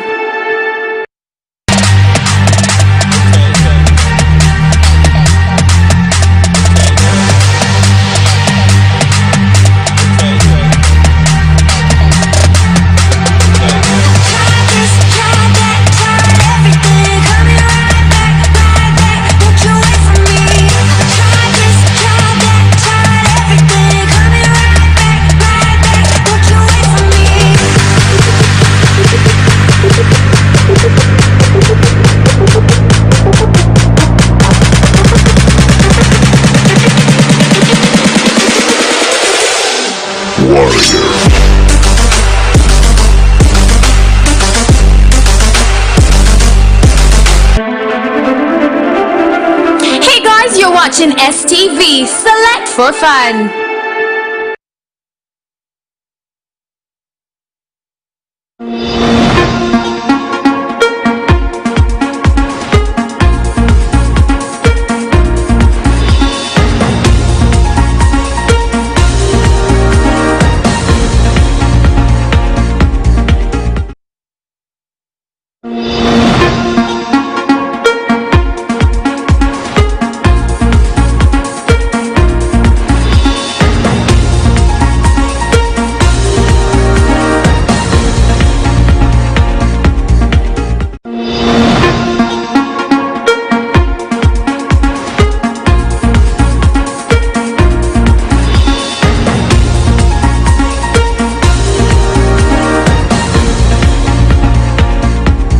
Hello, good morning once again, and thank you so very much for joining us. Those that have just done that, and those that have just joined us on Facebook, you are doing a great job. My name is Simon Chris Makanga, and we are still doing the first show. However, we are going to be diving into the business angle with Genesis. But before she does that, this is the word of wisdom. And today, what I want to share with you is that if you don't get what you want, you must always want what you get. Meaning that in this period, we expected quite a number of things to happen in our favor, but apparently we cannot. But what we can do is go with whatever is present, and that means we have to be very comfortable with whatever is happening and then have hope that tomorrow will be better than today. Meanwhile, allow me switch directly to Genesis Namali. Good morning. Good morning, Chris. How are you? I'm doing great, not complaining either. I think you can see the word smile written in my face. Oh, definitely. Happy birthday. Oh, how? Thank you so much. You know, I appreciate that. You are one of the people that have learned to grow and see that they are so passionate about what they do. I appreciate that about you. I appreciate that. And I thought you were going to sing me a song. Chris, can we do that after here? I'm definitely going to sing you a song and maybe put it on record. Chiteke ku recording nti Genesis yanyimbidde akayimba ku mazaalibwa gange. Tutambulira. I'm going to sing you a song. Okay. But happy birthday, Chris. And thank you so much. You are so loved. We are so glad to be working with you. It has been a pleasure working with you. It has been a process of learning, and you are growing bigger and better. And I'm seeing you get better every time. Oh my God. Thank you so very much. Okay, well, thank you so much. It is Chris's birthday, but I think if you still want to say a little bit of something to Chris, you can always get on our social media pages, say something to him. It is his birthday, and for those of you that still want to show up, yes, we are at Sky Complex in Buziga, Lukuli Road, STV. Good morning once again. It is the business angle with me, Genesis Namali. Now, on 12th August, the Honorable Amelia Chambade, the Minister of Trade and Cooperatives, and alongside the East African Community Affairs Minister, that is Julius Magada, officiated the groundbreaking ceremony and site handover for the establishment of the awaited Busia border point. Now, this is to facilitate importation and exportation of goods from Uganda through Busia to East and Central African countries. Now, depending on the situation the country is in, this came at a very good time, and it is expected to improve the flow of goods and services in and out of Uganda, and it is also expected to grow the trade bond between Uganda and other neighboring countries. So Madam Chambade also went ahead and said that the people of Busia should take this opportunity and provide skilled and non-skilled labor to the construction so that they can financially benefit from it. In the other news, yesterday the Ministry of Tourism unveiled the new brand ambassador, the new tourism ambassador of tourism in Uganda. I beg your pardon, of tourism in Uganda, and that is the BET Award winner, Eddie Kenzo. Now, a few years ago, that is 2017, the Ministry of Tourism came out and offered Mr. Eddie Kenzo a contract to sign as brand ambassador for tourism in Uganda, which he declined. Not because he did not want to, but because he had already signed a contract with Kenya as a brand ambassador for tourism. And he promised that with time, when the contract finally comes to an end, he will willingly, with no pay, sign in as Uganda's tourism ambassador. Yes, this young man actually came out and fulfilled his promises, and he willingly without any pay or whatsoever, agreed to be Uganda's tourism ambassador. He also has a few campaigns coming in as Twende Uganda campaign, whose purpose is to increase the awareness among East African countries, Destination Uganda campaign, which targets the rest of Africa, and the Pearl of Africa tourism campaign, whose target is on an international scene. We know we can all not rule out the fact that this young man actually has a very big following on all his social media handles, and he has pushed his music to an international scene. So we expect him to do really good work, especially on the fact that the tourism sector in Uganda is at its lowest right now. Before I run out of studio auction, before I actually talk about the forex rates today, yesterday we were talking about starting up a small business. So today I bring you a few tips that you might need to start up a small business. 1, recognize your strengths and weaknesses and appreciate them. When you do this, you will know what you can do and what you cannot do. We all have weaknesses, so that is the first thing. You know what you're good at and what you're definitely not good at, and it is always okay. And secondly, start with simple business plan and grow it as needed. 3, focus on something you're passionate about. Don't do something you don't love. When you do business, try to focus on the things that you love. When you focus on the things that you love, it means that you're going to do them with passion, hence more growth every other time. And understand your target customers and existing market. That is very vital. And lastly, don't be afraid to ask for help. We all learn from each other, and it does not kill for you to open up and ask, what should I do? What should I do? Where should I start this? Where can I get the help? This is all vital. Before I run off studio, let us look at the forex rates today. The dollar is at 3,674 and selling at 3,684. The pound is at 4,846 and selling at 4,859. The euro is at 4,332 and selling at 4,344. The Kenyan shillings is at 33 and still selling at 33. The Tanzanian shilling is at 1.58 and still selling at 1.58. And lastly, the South African rand at 216 and still selling at 216. Let me say this again. Don't forget, coronavirus is at its biggest, it is now a community infection. Please put on your masks when you can. Put on your gloves. Avoid contact with people. Learn to take care of yourselves. We have to learn to live with the infection for us to be able to understand it better. Right now, let me send you back to the birthday boy in studio. Oh, thank you so much, Genesis Namale, for that beautiful report. However, njagala kubuzaayo mu lulimi ffenna lutegeera ekyokugulawo border market kigenda tuyamba tutya? Chris, ekintu ky'okugulawo border market season kiri very vital. Busia ebaddewo for some time now, but they had not established it as a trade point. You get it? If they open up Busia, 1, it will make business transportation easier between Uganda and all the other East Africa and Central African countries that are doing trade with the country.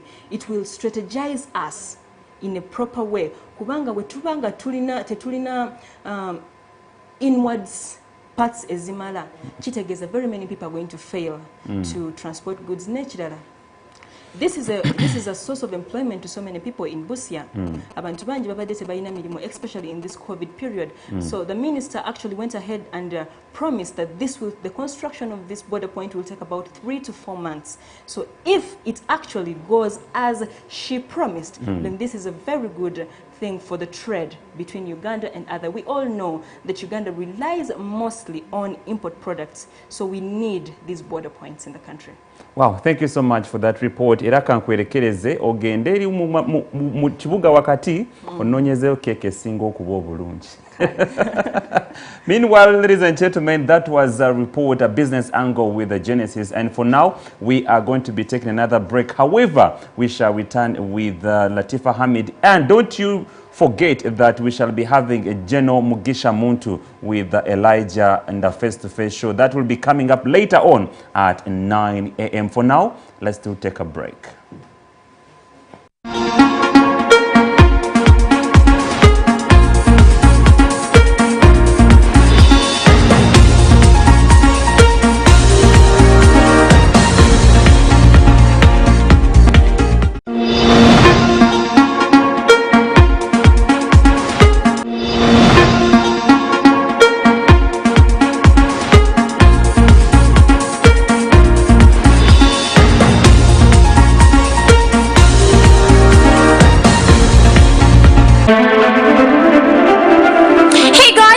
watching STV. Select for fun.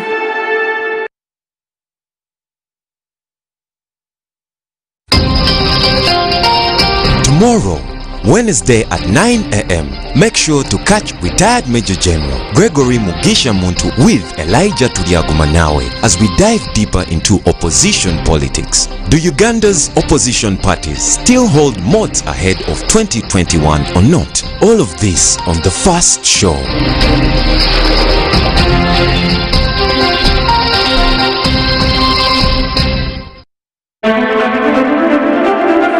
Hey guys, you're watching STV. Select for fun.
Well, we apologize for that glitch. For now, let's take you back to Margarine with sports. Okay, mbadde nchakutegeeza nti Federation evuddeyo enkya ya leero netuwa newsletter gy'oyinza okuyita news journal gwe wenna ali eyo munnabyamizannyo ba munnayuganda kikakatako obutereevu okubanga omanya ebigenda maaso mu nsiike y'ebyemizannyo mu ggwanga Uganda naye nga ki kye bagezezzaako okuba wengezezzaako giyitamu ebitonotono ebigenda maaso bagezezzaako okubuulira engeri akasente akava mu FIFA gye bakatemyetemyemu aka COVID-19 ba club engeri gye zifunyeemu abazannyi abafuna emmere n'ebiringa bwe bityo bw'oba ofunye akadde yitayo nga munnayuganda obuvunaanyizibwa omanye biki ebigenda maaso mu nsiike y'ebyemizannyo wano mu ggwanga Uganda. Mawulire matono nnyo agatambula wano mu ggwanga Uganda. Of course katono nnyo njagala kusiseeko wali mu club ya Busoga United omuvubuka oyo gwe bayita Joel Mudondo. Bintu bingi nnyo ebyetoolodde ku signing ye kyennategeddeko nti yakomye wano mu ggwanga Uganda. Jjukira abadde wali mu ggwanga erya Egypt ng'agezaako okubanga kubira bannaffe bali aba club ya Casablanca. Omuvubuka ono yateeka omukono ku ndagaano emitwalo gya $5 naye avuddeyo n'agamba essente zino saazifuna ate nga ku mukutu ogwa Twitter handle ya club ya Casablanca balaga nti sente zino Busoga United yazifuna. So simanyi who is fooling who mu nsonga eno tujja kuba tukwanjuliza wali ku ssaawa 5 katono nnyo tugendeko ebweru w'eggwanga otegeere ebigenda maaso mu ggwanga. Of course transfer ya Messi yo tukyagitaddeawo naye olunaku olwaleero ojja kuba otegeera biki ebigenda okuvayo kuba taata we ate nga ye agent we agenda kuba amitinga ne club president owa Barcelona tubenga ensonga eyo nayo tugikkaanya naye nga amawulire agaliwo agatambula bannaffe aba club ya Arsenal ndowooza mmwe muyinza ogamba nti mu njogera eriwe wane Uganda nti mmwe mulumya abayaaye mu nsonga eyo nti olunaku olw'eggulo mwasobodde okubanga musayininga omuvubuka oli Gabriel Mahrez nti mwamuleese jjukira mubadde mubadde mukyali awo nga n'enteeseganya wakati wa Alcantara naye ayagala kubanga yegatta ku club eno ey'abanafu aba Arsenal. Oyinza okugamba nti omusomesa Mikel Arteta agezaako okubanga azimba dynasty eyiye oba okubanga azimba ttiimu. Bingi nnyo ebigenda maaso, ndowooza byonna byetoololera ku transfer. Omuvubuka Ngolo Kante ateekateeka okubanga ava mu club y'abanafu aba Chelsea.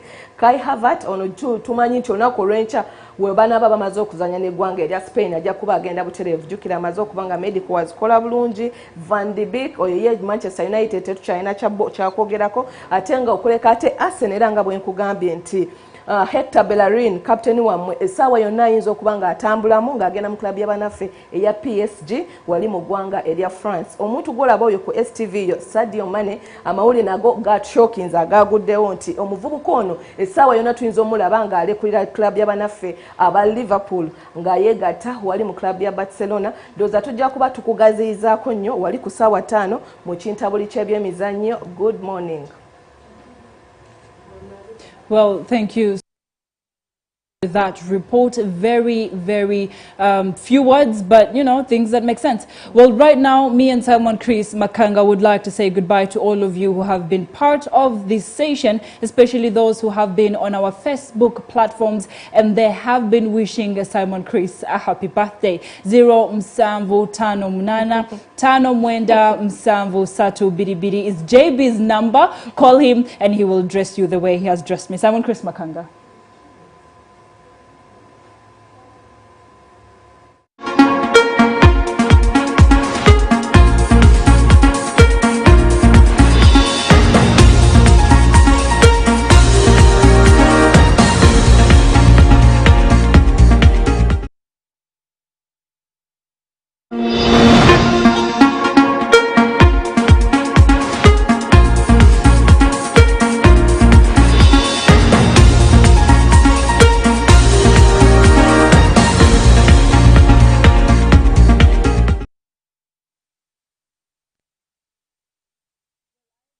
Calling on Simon Chris to actually say goodbye. He was looking at his Facebook messages that were wishing him a happy birthday. That's a lie. That's a lie. You know, as we are preparing a cake for you, personally, I think I want to get you one of those really small cupcakes with a candle on top and wish you a happy birthday. That would be enough, won't it? A muffin. Yes, a muffin would be good. Okay, we'll think about it. We'll talk about it. Meanwhile, ladies and gentlemen, thank you so much for being such an awesome audience from the time we started this show until now that we are going to be saying bye-bye to you. One thing that we want to assure you of that we always count on your audience and we don't take that for granted. Meanwhile, it is the time that I'm going to be saying bye-bye to you, and may the good Lord of Abraham, Isaac and Jacob be with you, not until we meet once again tomorrow for yet another edition of The Fight Show. My name is Simon Chris Makanga, and for now, I am not around.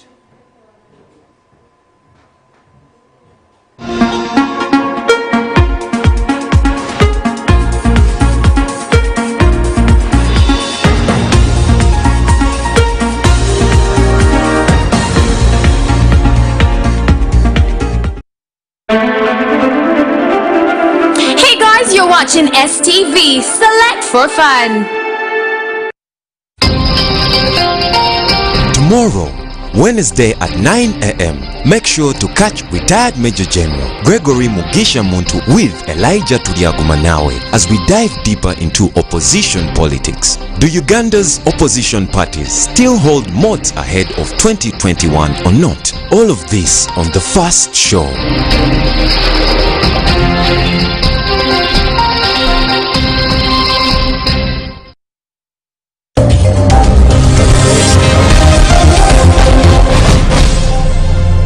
Abalamuzi babagamba nti if the incumbent president frustrates all democratic means to leave power, temusibayo muntu n'omu kutwiza. This is why Besigye is released. Museveni ekibi kyalina talina mawulire. Nawandika n'ekitabo kyange the role of which could have been a malicious society sapule njijjamu noyingire sabo katonda wa bujja nze katonda w'obujja bw'oba olaga eri sapule twekitwala omusajja omubbi bamujja ewuwe ewaka kabanga lyezi ne bamujja ewuwe ewaka yabadde mu ttooyi naye tebamukkiriza na tusanatayizi bamutadde butesi mu piikaavu mu State House naye omukyayina bwe yawulidde nti ono bamukutte yeesize kiwi yayitiddeko yadduse ng'omuddugavu.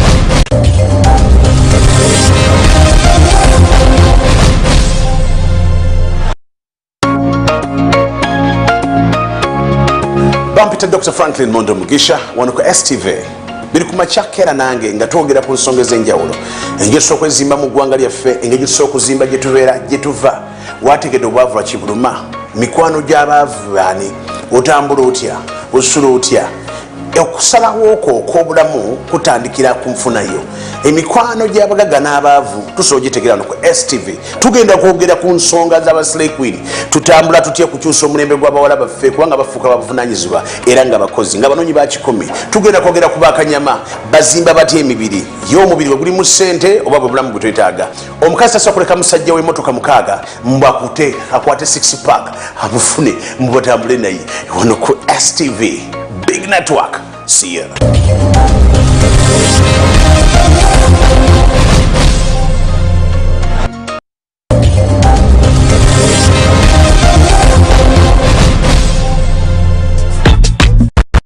DJ Lenox, DJ Lenox.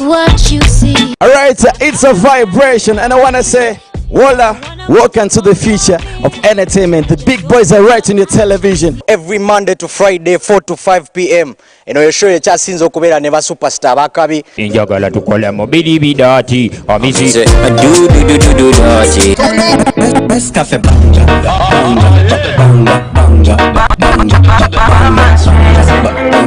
Don't miss out on the exclusive one-on-one interviews, what is trending on social media. And this is 100 degrees to the world. So nacho yagala tuchikuba. Lenox CJ right on the ones and twos on the wheels of silver and silver doubles. And hey, remember, this is 100 degrees.